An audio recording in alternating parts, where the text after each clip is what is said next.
They said my garden was too joyful, so they destroyed it. I moved to this town for peace. After 30 years in downtown noise, I just wanted to tend my garden, sip coffee on the porch, and live quietly with memories of my late wife, Ruth. That little brick bungalow was supposed to be a fresh chapter. It had ivy-covered windows, a white swing out front, and a yard, my yard, that I turned into a blooming storybook. I didn't just landscape, I cultivated. Lavender along the walkway, wild roses around the mailbox, raised beds of vegetables in neat rows, hand-painted markers for each one. A bird bath she would have loved. Her name, Ruth, carved beneath it. People loved the garden. Kids would stop to count butterflies. Neighbors dropped off cuttings to swap. One woman left a letter in my mailbox thanking me for bringing beauty back to the block. I kept that letter on my fridge, but not everyone was a fan. The HOA hated it. To them, my garden was non-standard. Apparently, excessive vegetation and unauthorized structures, meaning a handmade bench and a trellis I built from salvaged wood, weren't part of their sterile suburban vision. They sent warnings. First about the trellis, then the unapproved rock border around the roses, then the non-compliant color of mulch. I thought it was petty, even funny. I'd respond with gentle emails citing zoning allowances and remind them of the ADA provisions I used for the accessible paths. But I knew they were waiting for me to slip up. And one spring morning, I walked outside and nearly choked on my coffee. There it was. A fence, 6 feet tall, gray vinyl, brand new metal posts anchored deep in the ground. And it cut directly through my garden, not beside it, through it, as if someone had taken a ruler and sliced my yard in two. Right through the lavender, right over the corner of the bird bath. It even split the bench I built in half. At first I stood there, completely still, thinking maybe I was on the wrong side of a dream. Then I saw the laminated notice zip-tied to one of the posts. Per HOA ruling the 14B, fence installed to delineate association-owned easement zone. No member approval required. No warning, no hearing, no call. Just a fence. It was so surreal, I laughed. A dry, disbelieving chuckle that died fast in my throat. I called the HOA office. No answer. I drove there instead. That's when I met Gary, the board president. Bald, golf tan, the kind of man who thinks he's a leader because he talks louder than everyone else. I asked him, politely, what the hell this was. He smirked and pulled out a stapled PDF from a file folder. Survey from 2004, he said, tapping it like gospel. Shows that part of your yard is technically common space. We've had complaints, so we exercised our right to clarify the boundary. I asked to see who complained. He said that wasn't public information. I asked why no one told me. He shrugged. It's an HOA matter. We followed protocol. I told him I'd be getting my own survey. He leaned back and smiled. Sure, waste your money. The fence isn't going anywhere. I didn't waste my money. I called Marcus. Marcus is a licensed land surveyor with 3 decades of experience and zero tolerance for bureaucratic BS. He came by 2 days later with a drone, a GPS rig, and a copy of the original plat map filed with the city. We walked the property together. He squinted at the vinyl monstrosity slicing through my flower beds and said, "That's bold." When the results came back, it was exactly what I'd hoped and feared. The HOA fence was a full 8 feet over the property line, not even close. I owned every inch of that space they claimed, and then some. I emailed Gary the results, attached the scanned documents, and requested immediate removal of the fence. His response? We dispute your findings. The HOA has authority to maintain and secure common boundaries as deemed appropriate. He attached the same crusty PDF from 2004 like it was a divine text and CC'd the rest of the board. Then, cherry on top, he issued me a $200 fine for removal of HOA signage because I had cut the zip ties and taken the laminated notice off one of the fence posts. I started seeing red. They were gaslighting me, weaponizing bylaws they didn't understand, and building illegal structures on my land, and I was the one being fined? So I stopped playing nice.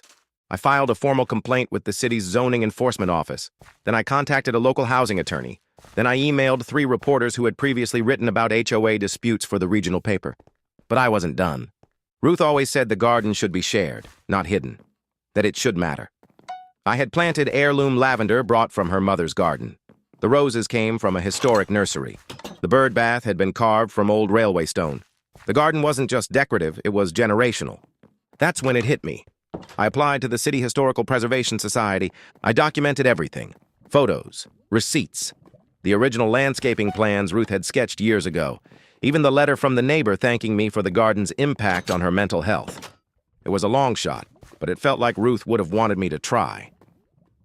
While I waited, the HOA doubled down again.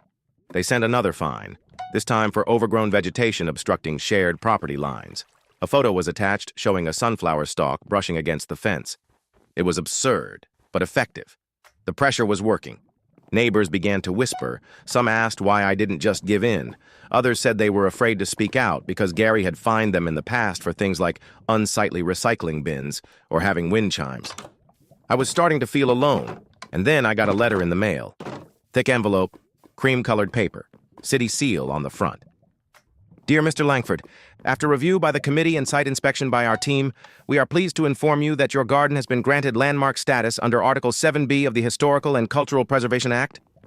I sat down on the bench, half fence still looming behind me, and let the words wash over me. Landmark status changed everything. Now, any modification of historical landscape or environment on the property required city oversight, preservation committee review, and written owner approval. And I was the only one who could give it. Once the landmark status was official, I printed a copy and walked it right over to Gary's office. I handed it to his assistant and said, "Let him know the fence is in violation of Article 7B. He can expect a visit from the city." 2 days later, they came. A municipal inspector, a zoning official, and much to my delight, a preservation officer with a clipboard and a camera. They measured, took photos, asked questions, nodded a lot. The preservation officer even crouched to get a close-up of the carved initials on the bench, Ruth's initials. When they left, the writing was on the wall. 3 days later, I received an email from the city. Unauthorized encroachment, structure must be removed within 10 business days or face a daily fine of $1,000. It wasn't just a slap on the wrist. It was a sledgehammer. And Gary, he tried to fight it. He emailed the city back, quoting bylaws, claimed the garden was aesthetic and not historical, accused me of falsifying records, said the fence was essential to neighborhood visual cohesion. The city's response?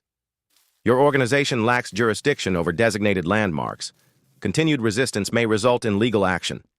The HOA board panicked. Meetings were called. Emergency votes were held. Someone leaked internal emails to a neighborhood Facebook group. People finally saw how arbitrary and spiteful the leadership had been for years. Then came the kicker. A local reporter, one I'd emailed weeks earlier, published a story titled, "Lavender and Loopholes, How One Man Turned a Garden into a Landmark." It blew up. Neighbors came by with cards. One dropped off a sign that read, "Power to the Pedals." A teacher from the elementary school asked if her class could come visit on a field trip. And on day 9, a crew showed up. They worked in silence, unbolting every post, rolling up the vinyl panels, hauling everything into a flatbed trailer. By sundown, the fence was gone. Not a trace of it left. I stood on the front walk and exhaled for the first time in months. But the story didn't end there.